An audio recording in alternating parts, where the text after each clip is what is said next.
and welcome to the Good to Go Guided Meal Program brought to you by The Meeting Place.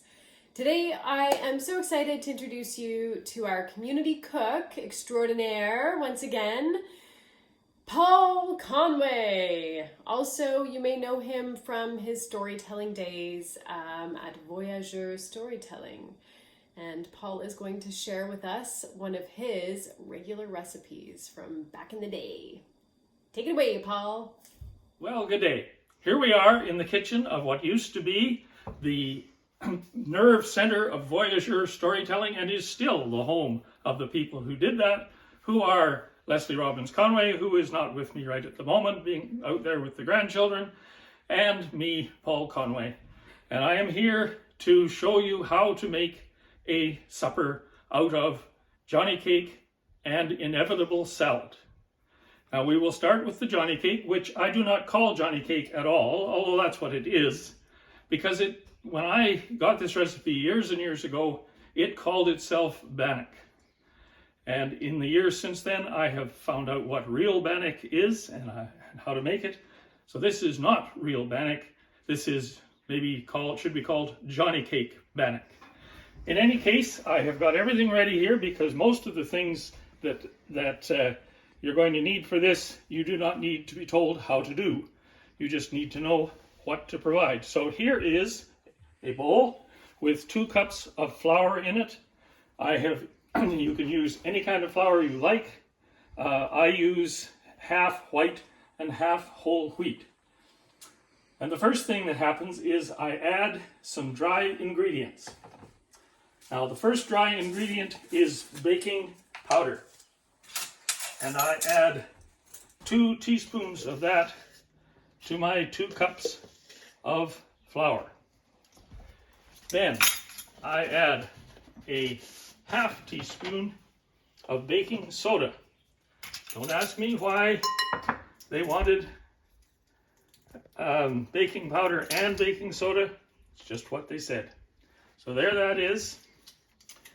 And I add a half teaspoon of salt, which I'm taking out of this fancy thing, and that's that. And those are the dry ingredients, 4 dry ingredients: flour, baking powder, baking soda, and salt. And then my practice is to stir that up with whatever that tool is called. And I give it a good stir because I like the dry ingredients to be well distributed through the mix.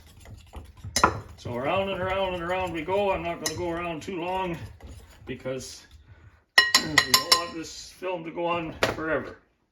And then I make a little pocket in the middle and I add the wet ingredients. 1 egg. There goes the egg. Whoops, there goes the shell.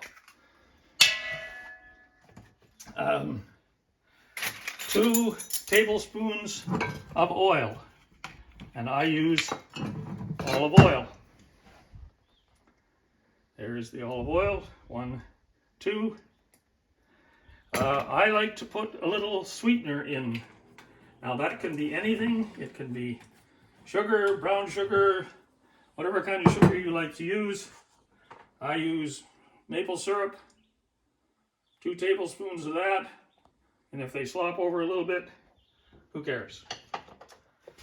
And so those are the first wet ingredients, the first wave. Then I take my mixing spoon and I mix those things together in a sort of little pond in the middle of the flour.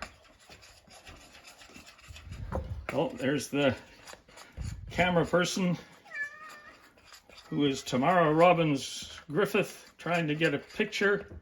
And then I take milk. I'm using almond milk. You can use any kind of milk that you like to drink or use for baking or whatever. So there's that. And then I mix all that together and I stir it around really well. And I'm going to suggest to our camera person that we can take a break right here because I want to make sure that this is properly mixed. And that's just simply a long, tedious process of mixing and mixing and mixing until all the lumps are gone. All right, I have de-lumped the batter, and I have greased a iron frying pan, and I am going to shovel the batter into the frying pan, which is probably an operation without a lot of intrinsic interest for the film crew, but we'll do our best here to get all this done. And normally I would be a lot more careful about making sure that I get everything out of the bowl. And I have preheated the oven to 350 degrees, and I'm going to put this in, and it is going to stay there for 35 to 40 minutes. And that is the Johnny Cake in production.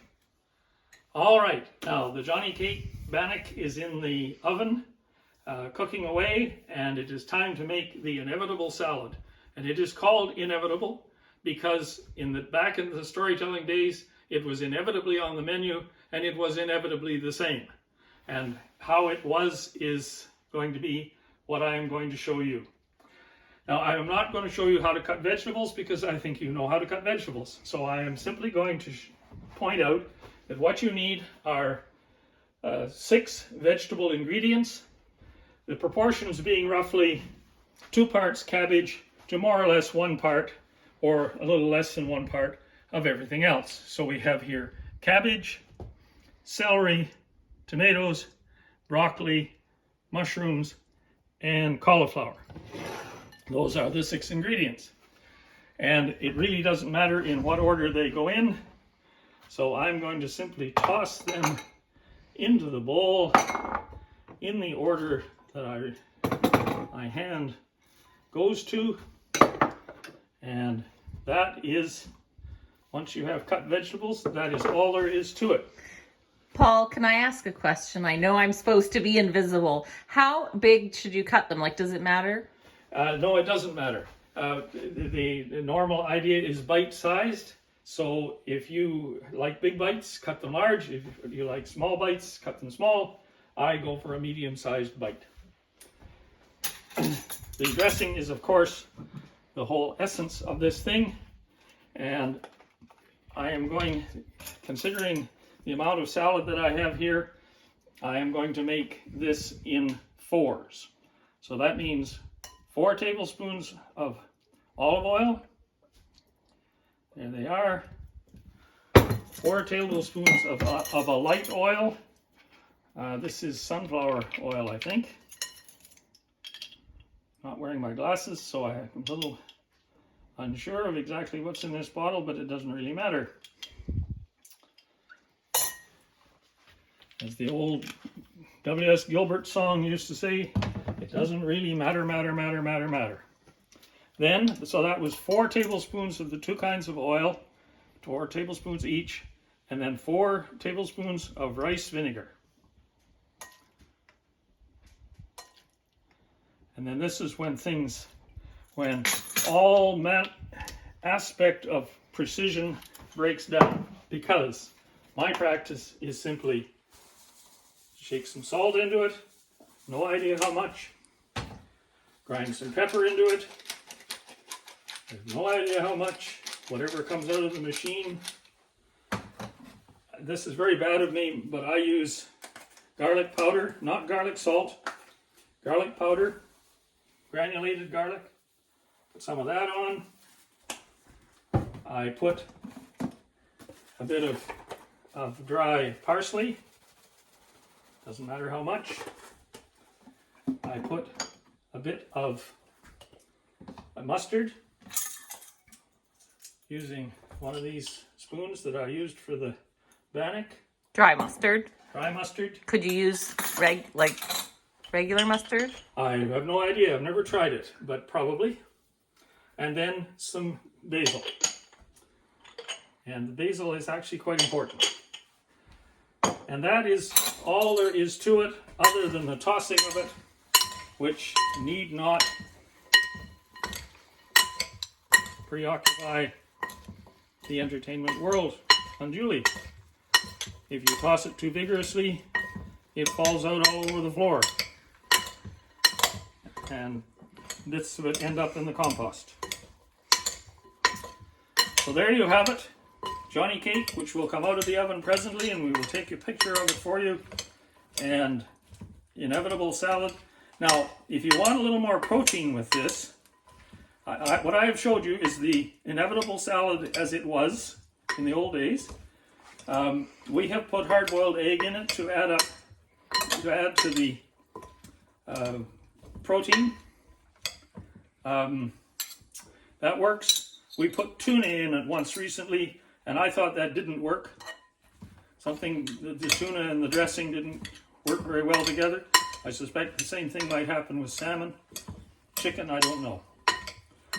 My suggestion would be that if you want more protein, then this salad and the Johnny cake provide, you should probably have it on the side. So there you have it. Inevitable salad and Johnny cake now in the oven. And thank you for watching, and good eating.